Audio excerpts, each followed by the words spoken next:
Welcome to Copilots, the podcast where we watch not just the first episode of a show, but also the second. Some shows don't have the best pilot episode, and giving it a second chance might just change your mind. Here, we take that chance for you, and let you know if a show deserves more than one shot. I'm Justice. Alongside me is my co-pilot, Josh. Now, let's get ready for takeoff. Your in-flight entertainment this time will be... Bluey! Bluey. I interrupted you because I knew you weren't going to say it right.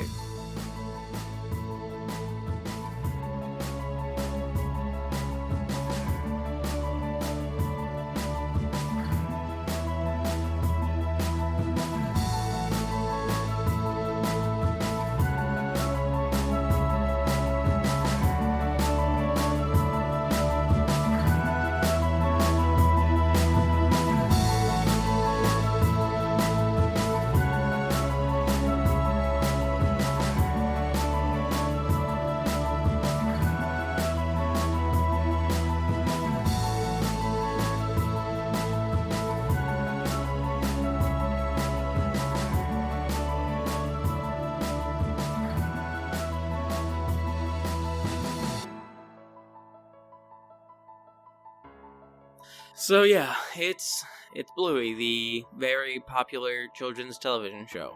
Wildly, and I know you're probably less aware of this than I am because you don't use social media, while Bluey is primarily an animated show for children, the pervasiveness of it across adults, even outside of watching it with their children, is staggering. Yeah, I mean, from what I've heard, it's not that bad of a show. It actually handles pretty hard topics pretty well, especially for a kid's show. Yes, that's what I've heard as well. I've never seen a full episode of Bluey up until this point. Neither did I. I've seen, clips from Bluey and, memes made with Bluey dialogue and things. The Bluey opening. I'd never seen that.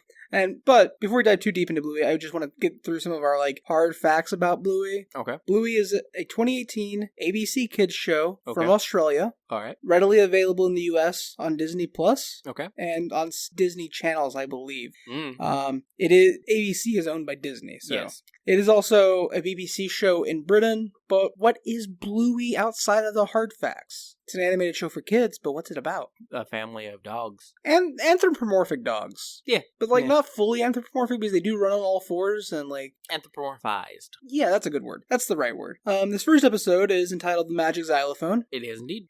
It starts, like all episodes of Bluey starts, with the Bluey theme song, which is just fun music, and then all the characters shouting the names of the characters. Yep. Mom, Dad, Bingo, Bluey! Yeah, they do that. Bluey and Bingo are the children. I believe they are both daughters. Yes, sisters. I believe so. And then there's Dad, who, for the most part, appears to be a stay-at-home dad, and Mom, who does go to work. Yeah. In these first two episodes, we don't know what their jobs are, but they do have a nice house on top of a hill, so... Yeah. This first episode starts with Dad playing Alla Turca, which Justice has informed me is Mozart's Sonata 11. Yeah, it's also called the Turkish March. Yeah. And he's playing it using Bluey's ribs and stomach as a xylophone. As or a keyboard. piano. Piano, yeah, that's right. Yeah. It's a sonata for piano. Mainly, that means he's just tickling Bluey. Yes. And Bluey's laughing and wiggling and trying to escape because, as all people know, tickling is... a form of torture. An active form of torture. That for some reason children seem to enjoy up to a certain age. Yeah. They actively enjoy being tortured until they reach a certain age. I don't know, man, it's weird. Do you think that applies to other forms of torture? Do you think a child would enjoy being waterboarded? Actually, I do. Never mind. I think there are children who would actually love being waterboarded. That's just not a question I've thought to ask. I didn't either until this exact moment. But now I'm on a watch list. Yeah, probably. But Bingo interrupts as Bluey tries to crawl away because it's Bingo's turn, Bingo says.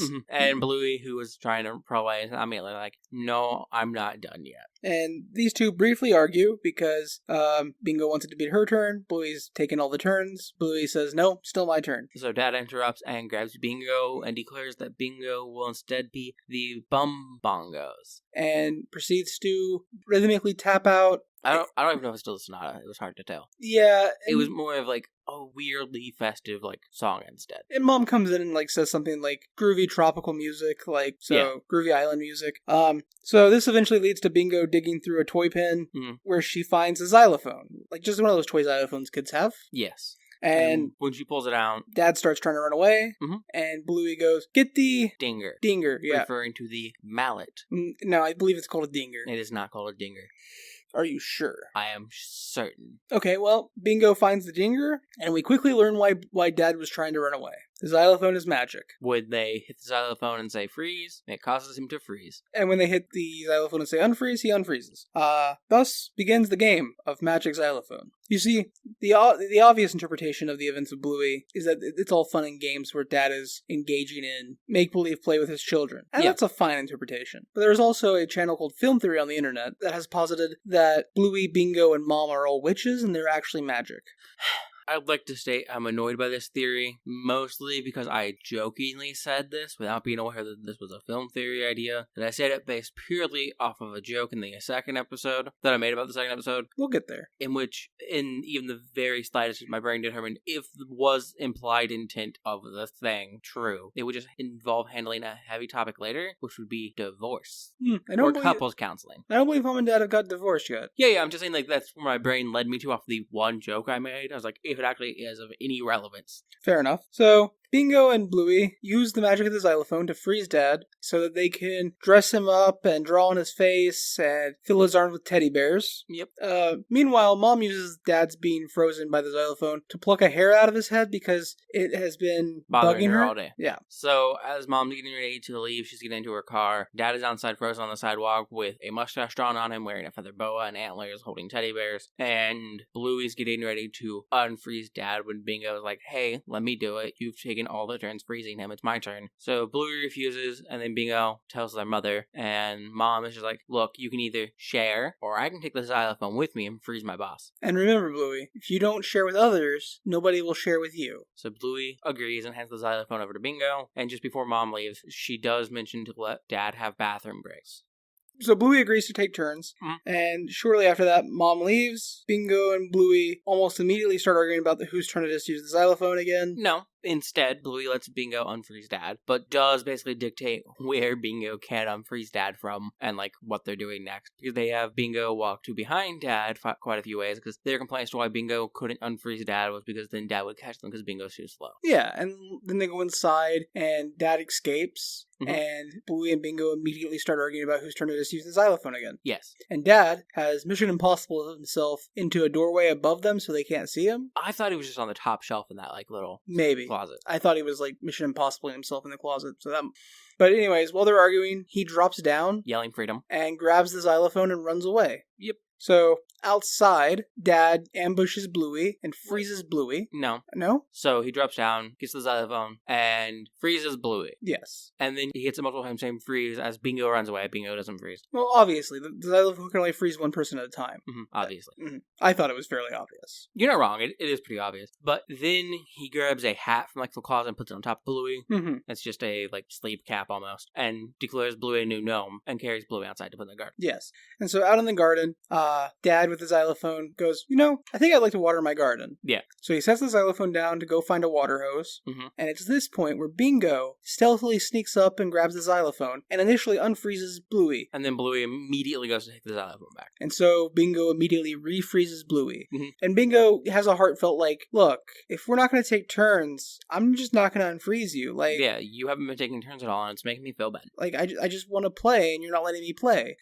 Bluey is an incredible show. And this is part of the reason why. All of the characters get characterizations in a way where, like, they feel real, or as real as anthropomorphized doggos can feel. Okay. Anyways. Bingo is then just like, blink twice if yes, blink once if no. And we don't really see what Bluey does here, because it cuts away to Dad returning with the hose. Talking about spraying off his garden gnome, because he didn't go get his garden to water his garden. He went and got the garden hose to spray down Bluey, because Bluey has a bit of ink on her hand from when she drew on Dad's face. That's right. You're right. And he gets ready to point the hose at Bluey, and Bingo kinks the hose so it doesn't shoot water. So Dad holds the hose up towards his face. And then Bluey, who has been pretending to be frozen, reaches down, dings the xylophone, and yells, freeze! And then explains that it was all a trap. That Bingo had actually freed them, and now they're out to get Dad. So Bingo releases the kink in the hose, and the water starts shooting Dad in the face. And then we see Bingo and Bluey just sit on the step watching as this happens for a while. Watching as Dad waterboards himself with a hose. And Bingo goes, do you think we should unfreeze him? And Bluey goes, no, I'm enjoying the Dad fountain. And Other way around. Oh, okay, my bad. Because Bluey is letting Bingo be in charge of unfreezing Dad. That's right. And that's the end of the episode. Yep. What did you think of this first episode of Bluey, the Magic Xylophone? It wasn't bad. It was far from the worst kids show I've ever seen. What is the worst kids show you've ever seen? The one with the hands and the googly eyes. You don't know what that is. Booby or some shit like that? Oh yeah, that's pretty terrible. Yeah. There's one that I continually confused with Bluey for a long time that I saw at a family event, holiday event. I think it might have been that show, and it was absolutely terrible. Fair enough if it was that. Teletubbies is like the one that comes to mind as the worst kids show that I can like put a finger on. Nah, that's not bad. It's just weird. What's weirder is that the Teletubbies have genders. I disagree. No, we both agreed that Teletubbies were genderless aliens things. Why are you throwing me under the bus? No, now? I was saying I disagree. I was disagreeing with the fact that they have genders. Oh, yeah. Okay, fair enough. Yeah, they don't. No, they're just Teletubbies. He's like, there's a lot of discourse about, like, maybe one of the Teletubbies might be gay now? I have no idea. That's the internet, but, like... They're all agender and asexual. Yeah, like, anyways. I actually enjoyed Bluey. It's a fun little romp. Like, the show is short and fun, and I understand how, like, you could just accidentally watch 66 episodes before, like, while your kid is asleep. Yeah. Or accidentally watch an entire season when your kid's not even home. Like, I understand. I get it. 50 episodes at 9 minutes each isn't that much time. Fair enough. But yeah, would you watch more at this point if you didn't have to for the show? No. I might. I don't have anything against it. It's just not. I could fill 9 minutes of my time with something else. I don't know what, but something else. I might watch more of it at this point just because I've heard nothing but good things about Bluey. Fair, but to me, I could spend 9 minutes of my time doing something else. Whether that 9 minutes of time is used as well, who knows? Could be 9 minutes of time thinking about something to do with 9 minutes of my time. But that's how I spend so much of my time, though. Yeah, but it would be 9 minutes of something else. Anyways, that leads us to episode 2, Hospital. Yes. Episode 2 starts with Bingo climbing Mount Dad. Yes. And then after Bingo mounts the top of Dad and is repelled to the ground, Bluey goes, "My turn, I want to climb Mountain, Dad." And Dad is immediately like, the moment his Bingo's down, his hand goes to his back, and he's like, ah. Is there any game we can play where I just lay down? Yeah, so then both Bingo and Bluey loudly and excitedly declare hospital. We did miss the part at the very beginning where there's music and they say everybody's name. You mean the opening? Yeah, that one. We did miss that. But yeah, they say hospital. I actually think that happens right now. Yeah, I believe so. So when we cut back to Bluey after the OP, they are now in the playroom, and cushions have been set on the floor for Dad to lay on. Yep. And Bingo shows Dad in and tells him to lay down on the bed, which is just cushions. Yep. And he thanks her. He says, "Thank you, doctor." But Bingo is the nurse. She is not the doctor, and corrects him on such. She then shows him a remote that if she pushes up, raises the back of the bed, and if she pushes down, raises the foot of the bed. Yes. And when she does this, the cushions and Dad both move simultaneously without anybody moving the cushions. Yes. Because they're magic. No. Okay. Bluey then comes in, and before Bluey comes in, we get Dad's character name for this game, which is Telemachus. Yes. Who, if you are unaware, Telemachus is one of the main characters of the Odyssey. He is the son of Odysseus, who spends like the first 3 or 4 chapters of the Odyssey searching for his father, Odysseus, because Odysseus hasn't been dead again for fucking ever. And I think by the end of it, Telemachus has married Circe. I do not remember. It's either Circe or Cassiopeia. I don't remember which. Cassiopeia. No, not Cassiopeia. Circe or Calypso, both which are witches. I believe Calypso is the one that seduces and then magically makes Odysseus stay on the island and be her like lover boy without his consent, strictly because if he doesn't, she's gonna leave all of his men turned into pigs. I think that's Circe. Oh, okay. Yeah. So it's not that one. It's the other one. I think I legitimately think like it's Circe or Calypso. It's uncertain with what we know because it's one of those things where they kind of become interchangeable with the way they've been presented in stories. Fair enough. But that's where my joke about his wife being a witch comes from. Which I mean, because my brain went, ha, could be slight dig at wife. Ha ha, funny. His wife's a witch. Ha ha ha ha ha. Which might be the joke. I don't think Dad is ever shown as like being hateful or vindictive against his wife. No, but it could just also be like a slight joke that married people make all the time. Because it's just like, oh ha ha ha, the old ball and chain, which is an overdone joke, but does happen in like a very lighthearted, not real manner at all between actual married couples. Also, to be fair, Telemachus is a much like more self joke because like there's no way his kids are gonna get that joke. Yeah, exactly. There's no way like most kids watching this show are gonna get that joke. Exactly. Like it's such a subtle or thing. even get the reference. Like there's no joke there. It's just a reference. Yeah. In fact, most kids that grew up on Bluey will like eventually get to the point where they like are reading the Odysseus for like a class or something. Maybe. And they'll be like, Telemachus. Why does that name sound familiar? Why do I know Telemachus? Yeah, like he said Telemachus, my brain went, why the fuck do I know Telemachus? And then I went, oh, the Odyssey, okay.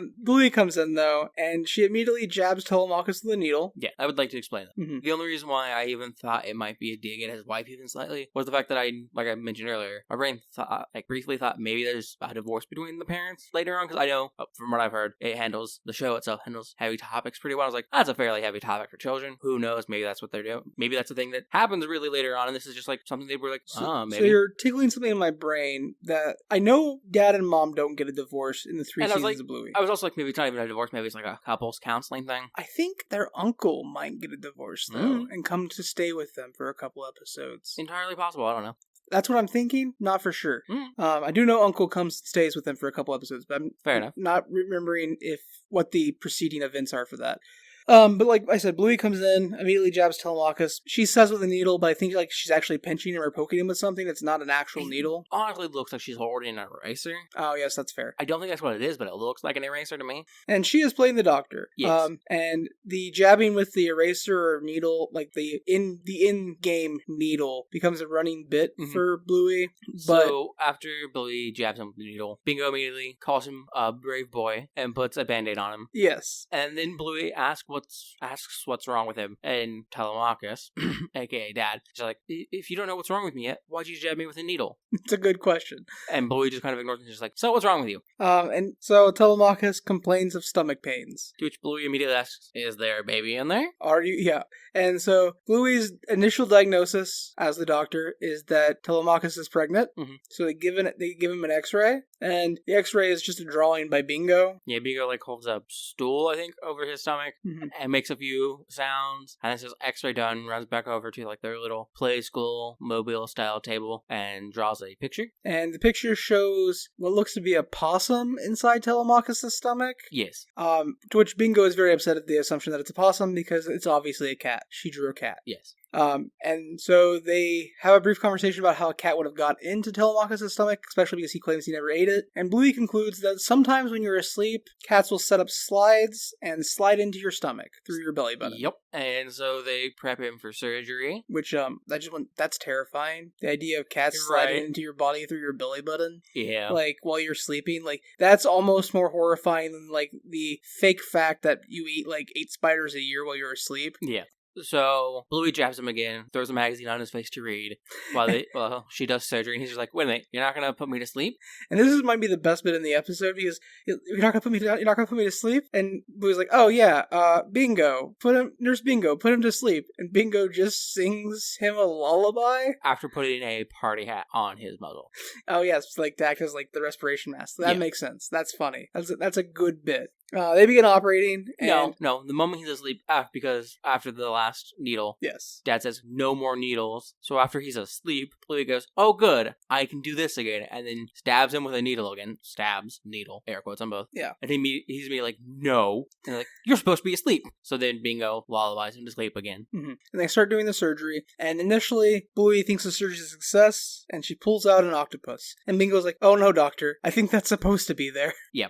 So Bluey starts shoving the octopus back inside of him, which this is all done from one side of him, so they're obviously pulling it out of a space. Yeah. There. I do think, as far as like animals that could represent intestines go, octopus a pretty good call. Yes. So Bluey's having a hard time getting the octopus back inside, so she has Bingo hand her the remote for the bed, and she's trying to have the octopus with it, but then the octopus grabs it. So then Bluey needs a hammer. Yes. So Bingo hands Bluey an inflatable hammer, and Bluey's just hitting the octopus. And Dad. Until the octopus is back inside. And then Bluey sees the cat and is trying to get the cat out, when all of a sudden the cat bites Bluey. Yeah, like before the cat bites Bluey, she's like just tugging on it and the cat won't leave. And the cat bites Bluey and Bluey goes, "Fuck it, not taking the cat out." Yeah, Bingo puts a band-aid on Bluey's hand. And Bluey's like, "Not my problem, got other patients," because Bluey is playing a surgeon, and she's an excellent surgeon. Yeah, so Bluey tells Bingo to wake the blue guy up, and when Dad's awake, Bluey's like, "Cat's not coming out. I got other patients, see you later." And Bingo, like, Bluey goes and actually, like, starts seeing other stuffed animal patients. I mean, I think the best part is, I might have the line slightly wrong, but Telemachus, Dad, aka Blue Guy, as Bluey calls the patient. Big blue guy. He's are like, so what are you gonna do? And Bluey's like, not my problem, mate. And just leaves. Total surgeon answer. We couldn't remove it. What do you mean you couldn't remove it? And then Bingo's just like, I am so sorry. And Bingo's like, let me see if I can figure out something to do here. And she goes and like adjusts, reviews the X-ray, and draws something else on it, and comes back to Bluey and is like, look, doctor, I found something on the X-ray. And Bluey's like, oh, that interesting. I missed that earlier. Well, initially Bluey was like, if it's about the big blue guy, nothing I can do. I've got patients here. I'm busy. So Bluey does look at the X-ray, notices something that she missed earlier, and they go back to talk to the big blue guy, Telemachus, and they show him the X-ray, and he's like, "Oh, there's a pot plant," which I think in Australian parlance is a potted plant, but it's funnier if you meant pot plant. Yes. And they both go, "No, it's a mouse." And the cat obviously went in to get chasing the mouse. Mm-hmm. So if we can get the mouse out, we can get the cat out. It will chase the cat out. The cat will chase the mouse out. So we cut to them dangling a piece of cheese above Dad's open mouth. And then the mouse comes running out, and then the cat comes running out. Yes, by running out we mean they're viciously launched from behind him, from where his mouth is. Yeah, the opposite of hard camera side. Yes. So that's the end of the episode. Mm-hmm. I just want to note that Bluey has terrible bedside manner, but is an excellent portrayal of a surgeon. Yeah. Otherwise, what did you think of the episode? Better than the first one. More enjoyable. It is funnier and more enjoyable than the first episode. I'll give it that. I still think I'd watch more Bluey, like of my own volition. I have nothing against it, but I've never had anything against it. It's always one of the shows that I was aware enough of, like, oh, if that's in the background, I definitely don't give a fuck about it. It is one way or the other. It is actively one of the least offensive, like, I don't mean offensive, like offensive to adult sensibilities. Kids shows that you can put on in the background at a family event to entertain children. There are much worse kids shows that can be on. There are kids shows that actively like teach children learned helplessness. Yeah. Bluey is not that. Agreed. Bluey is an actual show with moral lessons that can be enjoyed by children and parents alike and adults without children, because I think I might watch more Bluey at some point just like as a casual watch. I've heard some people on the internet just be like, I don't have kids. Bluey's just a show I watch for mental health. There was a time in my early 20s, which I guess is fair, where every day I would start the day by watching an episode of Mr. Rogers' Neighborhood just for my mental health, just because it made every day a little bit better than the days before. Fair enough. It was a good choice, and I think if Bluey is now the like go-to show for that, that's a good thing. It's a good thing that people have like mental health shows that just like make them feel better about being alive. I mean, it's legitimately like the entire reason why like Bob Ross was successful. Yeah, because not a lot of people painted along with him, but a lot of people are like, this is nice, it's relaxing, good vibes, makes me feel better about this whole living thing. Yeah, and if that's what Bluey gets to be, 100% great. I think this show is great. I think if you don't have children, there's less obvious reasons for you to watch it. Yeah. If you do have children, this is the show you should be showing your children. I would agree. Just hard stop. Bluey is the show you should be showing your children. Yeah. You have anything else you want to talk about with Bluey? Aussie. Oi, oi, oi. Yep, there we go, that's it. Thank you. That was great. I love Aussie Open. Okay, so that's the end of Bluey for us, but that's not the end of us altogether. We have new episodes every, 10-ish days, and if you want to listen to those, you can obviously follow along and go back through our backlog, but you can find all those episodes on this convenient place called copilotsreview.simplecast.com. Which is a place that also has links to our Twitter, our email, our Discord, our Patreon, our YouTube. Which are all at Copilots Review or copilotsreview@gmail.com. Yep. Except for the Patreon, which has a weird link, which you should just go to the website to find the Patreon. Yeah. Or you can just Google Copilots Review Patreon, and that should eventually take you there. But yeah, we just want to thank you for flying with us. And please, fly again soon.